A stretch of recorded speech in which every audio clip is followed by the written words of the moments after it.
Welcome to the USAGSO West Pacific Overseas Committee Registrar Orientation. The Overseas Committee Registrar is one of the 4 required positions on the Overseas Committee Management Team. This webinar is meant to be a supplement to the Registrar Guide that you will cover at your face-to-face orientation with your Overseas Committee Chair. So let's begin.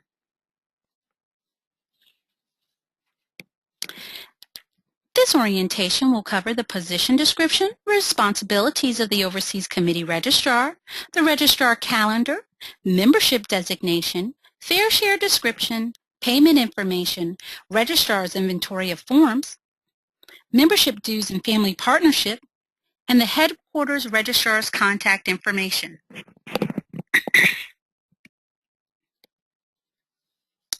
Here we see the Registrar position description. The term expires May 31st of each year and is appointed by and accountable to the Overseas Committee Chair. The purpose of the position is to ensure that the registration forms are completed for all troops, individuals, and adults within the OC.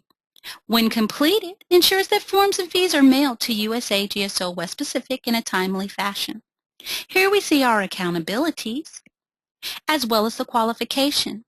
With the accountabilities, it is to complete the training for the position, to train your leaders on the registration procedures and forms, to receive and review all forms for accuracy and completeness, to ensure, again, that the troop registrations are mailed to the USAGSO West Pacific headquarters on Camp Sama within 1 week of receipt with a check or money order. No cash is accepted with the registration forms. Organize your early bird membership registration for currently registered girls in May and June for the next membership year. Register girls and adults throughout the year and maintain confidentiality throughout and following your appointment, and attend the Overseas Committee meetings and help carry out the plan of work. Again, the major responsibilities are to receive and check all your registration forms for accurate and complete information. You would definitely want to make sure that you have firsts as well as last names, that you have the birth dates of the girls that are registering, that you have email addresses, phone numbers, contact information for parents.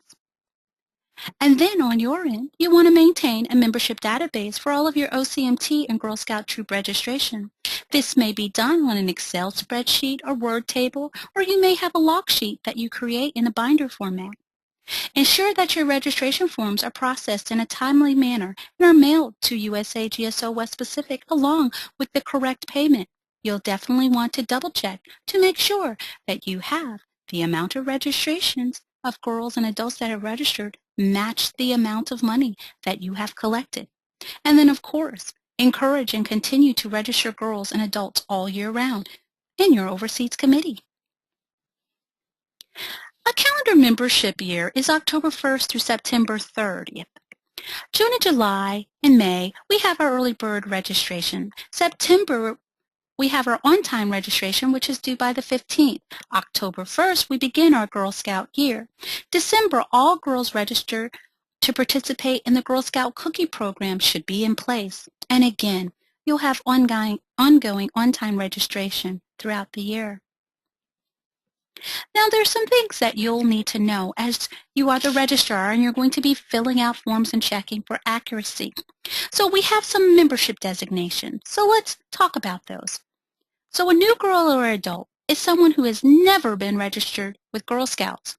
A re-registered girl or adult is someone who was registered the year before, or they might have even been registered 3 years, 5 years before. They are re-registering. They're not new. You'll have a new troop. This means that they were not in formation the year before. Re-registering troops are current troops from your membership year that were there the year before, such as they had a wonderful year for all of October 1st, 2013 to May or June 2014, and they're re-registering for the October 1st, 2014 year. That means they're re-registering for that troop.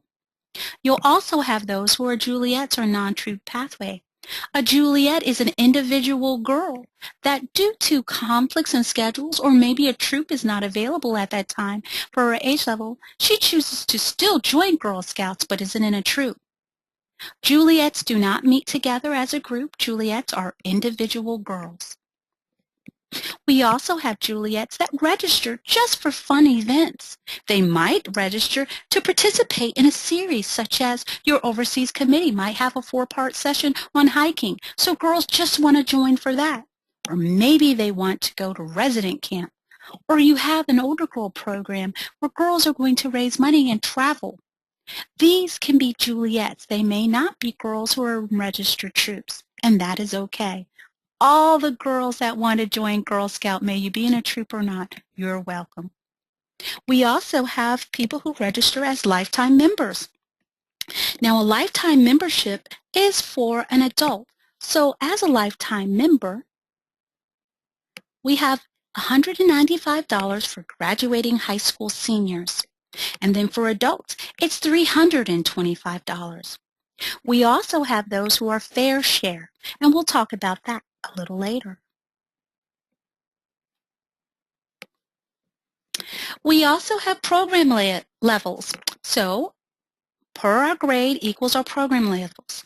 So for daisies, they're K through 1st grade. Brownies are 2nd through 3rd grade. Juniors are 4th through 5th grade. Cadets are our 3 grades. You'll see they're 6th, 7th, and 8th grade. Seniors are 9th through 10th grade, and ambassadors are 11th through 12th grade.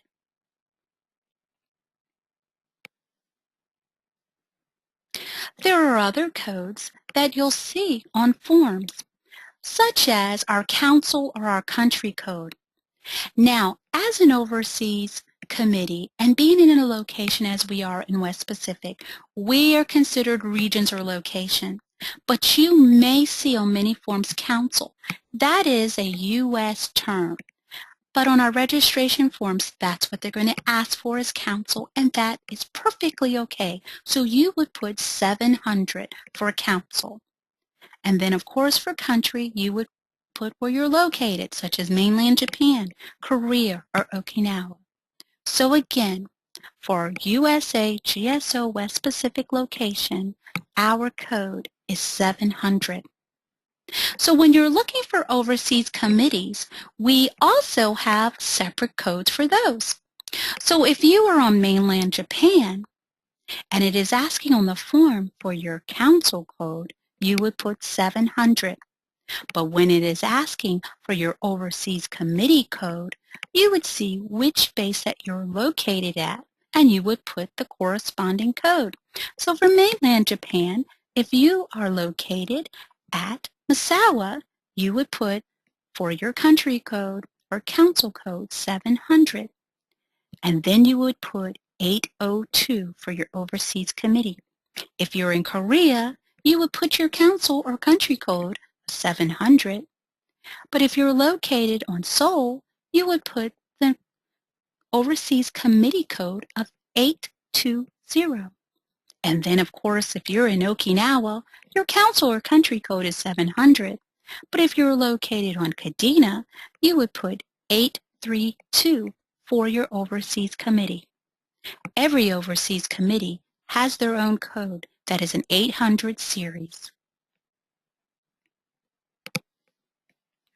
Now, we also have what is called fair share policy.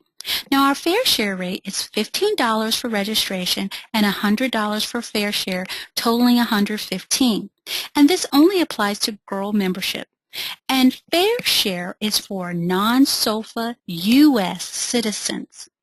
So in other words, you may have someone who is on your base, they work there, and they're American citizens. So they are not military. They don't have an ID card. So they're a non-SOFA U.S. citizen, so they would pay a fair share of additional $100, which would total $115. You may receive questions about the fair share policy in regards to current host nation girls that are a member of USAGSO West Pacific. We've decided to allow our host nation girls that are already attending to be grandmothered in as not to alienate them from their sister Girl Scout troops. Now, these girls must pay the fair share of $115. Now, this is very important. We will not register new host nation or non-U.S. citizens with the USAGSO West Pacific. As they are in their host country, they must register with the Girl Scouts of their country. So, for example, if you have a young lady who is Japanese, she must register with the Girl Scouts of Japan. Or if you have a girl that's in Korea and she's Korean, she must register with the Girl Scouts of Korea. For more information about the Fair Share policy and our DoD agreement, the description is laid out in your Registrar's Guide. Now, another thing that you will be dealing with is troop numbers. You will have a list of current troop numbers that are already assigned to your Overseas Committee, and they're listed in your OC Registrar binder. Now, OC registrars need to request new troop numbers from the USAGSO West Pacific Registrar if you've exhausted all of your numbers that are available. Now, in the spring of each year, it will be asked of our Overseas Committee registrars to turn in troop numbers that they're not being used so that the West Pacific Registrar by emailing the numbers along with the Overseas Committee location to West Pacific Registrar at gmail.com. This allows us to recycle the numbers to other locations. Now, as a registrar, of course, you're going to have an inventory of forms. So you're going to have girl registration forms, adult registration form, membership registration summary, and registration transmittal forms, which is commonly called the RTF. So let's take a look at the forms. Here you see a girl membership form. The most important thing, as we discussed before, in your accountabilities is to ensure that the form is complete and accurate. So the troop leader is the first person that should be taking a look at this. So as the girls and their parents are registering, the troop leader should be looking over the forms, making sure that the girl information is completely filled out. We have all of our demographics. We need to have the parent and guardian information. This is very important, especially for our military. We need to have that in there so we know that they are not fair share, so they are being charged 15 and not the 115. And that we also have the permission. You must have a signature of the parent and guardian on the girl form for that to be processed. On the side, you'll see that we have our Girl Scout mission on the right. Then we have a beige box that says primary purpose for living overseas. It's very important that we fill these bubbles out. And if you have someone who would like to make a donation, they can do so during their registration. So this next box underneath there, yes, I would like to make a donation. And they can fill out the bubble or add an additional. They see that their amount that they would like to donate is not listed. Then they would have the payment information, such as the membership fee, their donation, and then the total that's attached. So parents can pay by cash as well as credit card, and they have the credit card information. You'll see at the very bottom, it has in gray for admin use. Already it has the council code of 700. You would fill in your 800 series overseas committee code, then the group troop number, and then the pathway of entry. As I mentioned before, we may have girls that are Juliets, so they've registered because they were just going to camp, so you would circle in that bubble. Event, maybe it's that hiking series or other series, maybe they're doing travel. Of course, you have your girls who are registering as troops. And then we have virtual, and those are older girls that are participating in a program through GSUSA that is over the internet, the World Wide Web. What a great opportunity for our older girls to stay connected. Our adult membership form is similar. Of course, we're looking for contact information, demographics, how they will be participating. Now, with the participation part there, this is our third block, where it says, I will be participating as, and they'll have volunteer parent, family, or alumni. And then this is the important part of it. As a volunteer, I would like to participate in the following roles. You'll see there are codes. For every troop, there needs to be an O1 and an O2. So when you are writing on your log sheet to ensure that you have your number of girls, but there should always be two unrelated adults. Someone should be O1 and O2. And then if you have parents that are registering, others that want to help out, those are the support volunteers. That is 3. Then for all of your overseas committee management team members, such as yourself, your overseas committee chair, the treasurer, secretary, the cookie manager, all of these other roles, they are an 11, which is an OCMT volunteer. If you have a learning facilitator or trainer, as they like to call themselves, that is a 12. So those are the codes in which you're focusing on as an overseas committee registrar. You may have people who also are representing several different troops. So you'll see the hash mark. So you can put down the different troop numbers if they are a leader for one and a co-leader for another. The next box below that is the Get Involved box. Again, just as the older girls and how they want to participate, here are the ways that our volunteers can participate with an explanation, as well as if they want to get behind the scenes and involved there, there's a description. Then we have our acceptance and where they sign. You'll see the girls need to have the parent signatures, but you also need to have the adult members to sign their forms too. Then you'll have your admin use where you see the council code is 700. We're at the bottom again. The overseas committee code would be your 800 series, and then the group troop number. On the right-hand side, just as it was with the girl, you have the Girl Scout mission. The primary purpose for living overseas is the beige box.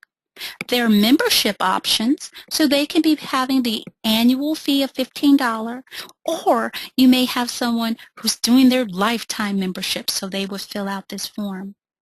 It's also another opportunity with that purple box that you see there where it says, yes, I would like to make a donation. So people can donate also with the adult membership. Then the payment information.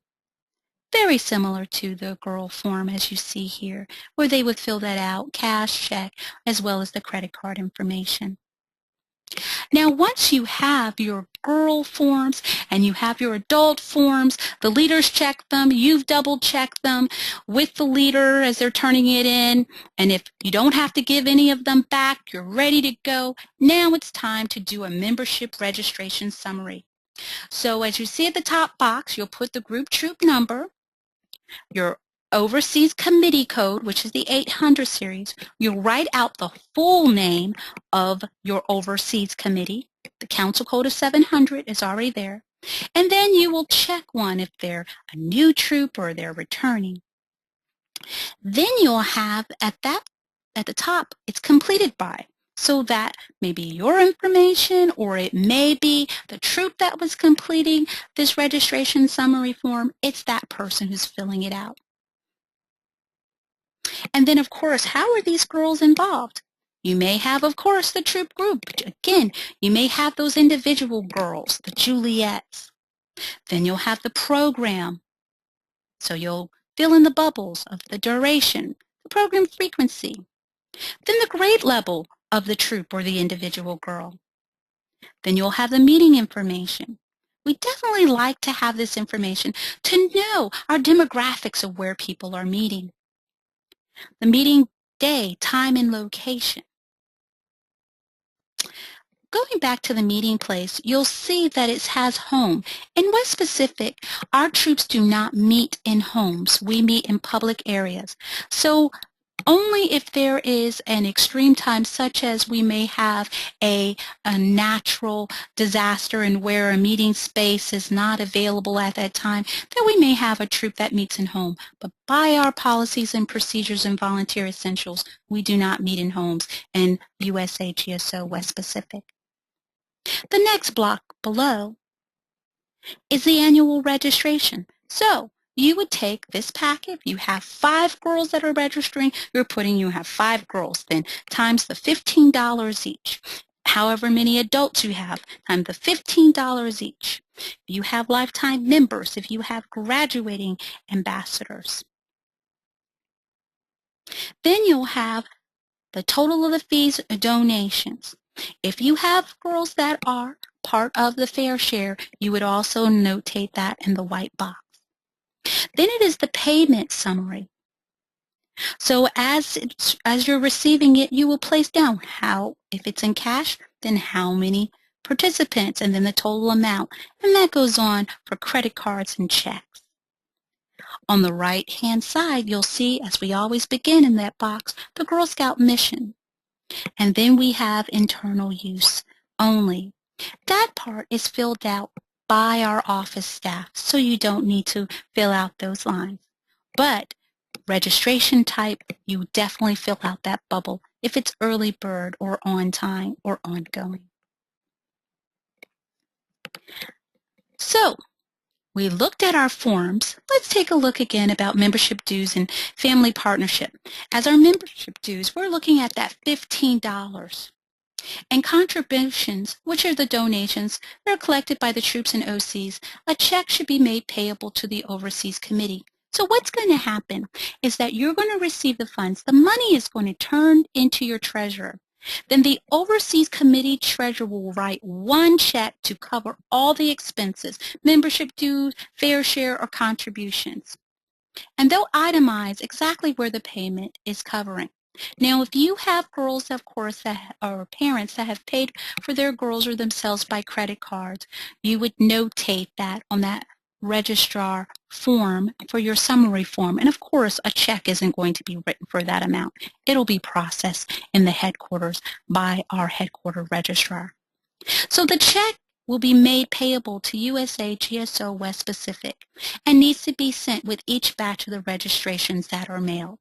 So you and the treasurer will be working together. You're going to finalize all the forms. All the money is going to be collected. It's going to be given to the treasurer. The treasurer is going to deposit it, and they're going to write one check for all of the checks and monies that were received. And of course, again, the credit card payments, you'll just send those forms in, and those will be processed at our headquarters here on Camp Sama. So you must be asking, how is that done? Okay, now, is there anything that I need to turn in more than those forms? There's one more. It's called that registration transmittal form. This is how you put it all together. So once you have all of your different summaries, all those different packets, now you want to have, as we call it, the RTF, or you may even call it your cover sheet. So it shows where you list in one column all the different troops that you're turning in, the due summary numbers, number of girls, adults, then of course girls plus adults, total of the registrations times 15, any family partnership donation as well as your fair share you would place in that next column. Then you'll total the family partnerships donation fair share that's included, and then the total monies that were attached for it. So you'll fill that out, you'll put your total, then there is a place for a registrar signature and date, and then it will be notated when it was mailed, received, entered, and submitted. You'll see at the bottom part is the instructions for this form. This form is available via the OCMT binder in a hard copy, as well as your Dropbox link that has your registrar's guide and the support material, and it is PDF so that you can type in the information. Now, after all of your forms have been turned in, they're processed. We have a membership report that goes out monthly. The registrar will send this to you. So here is a sample of what the membership report is. So in the far column, you'll see Overseas Committee. So if you're in mainland Japan, Korea, or Okinawa, there's different sections. So you would find your Overseas Committee. You see it has your Overseas Committee number, which is an 800 series. It'll show how many girls that were registered for the current year. compared to how many girls were registered the year before. It'll also give you a percentage change.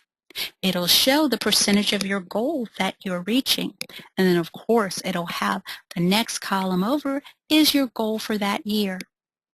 We also do this for girls and adults. So you'll see the girl side, and then we continue after the heavy black line. You'll have the current year for how many adults you have registered. The next column compares to the year before. The change between the 2 years, how close you are to your goal in percentage, and then your actual goal that you would have for that current year. So this is a sample, of course, of the 2012-2011 year.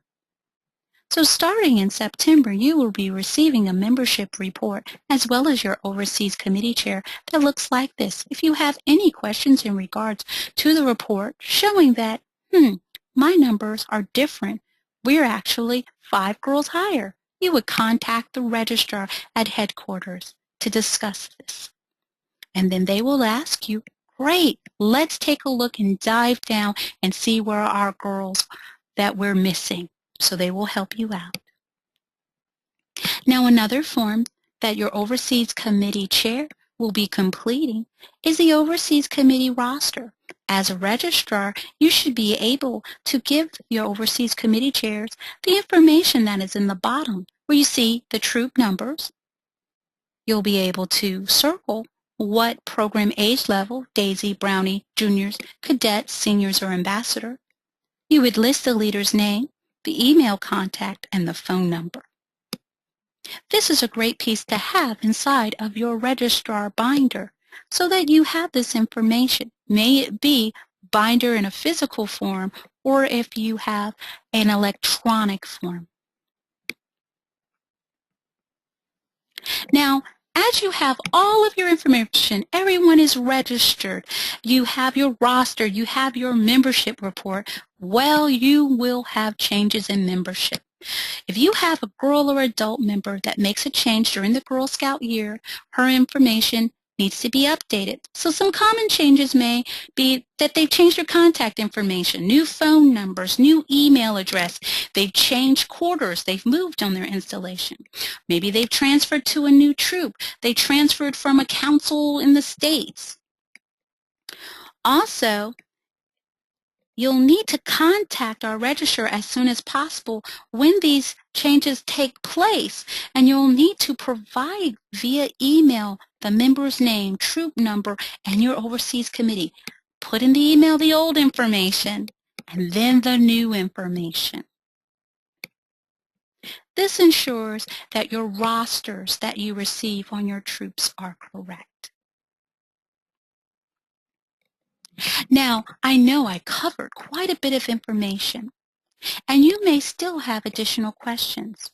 Well, Regina Jones is our USAGSO West Pacific Headquarter Registrar, and she will be happy to help you with the information that you have, as well as if you need to have a little more clarification on different points, she may set up a time in where you could have a conference call. You can contact her at the following email address, westpacificregistrar@gmail.com, or you can call our USAGSO West Pacific office that's located on Camp Zama at 034-580-0584.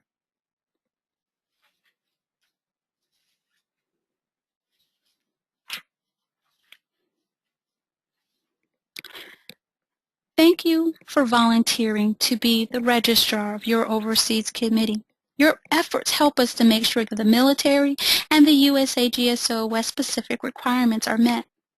You help keep your community informed of all of the wonderful opportunities, as well as you help your leaders ensure that they have accurate troop rosters by double-checking and updating all of the information of your members in your overseas committee. Again, thank you for volunteering to be the overseas committee registrar. Have a wonderful day.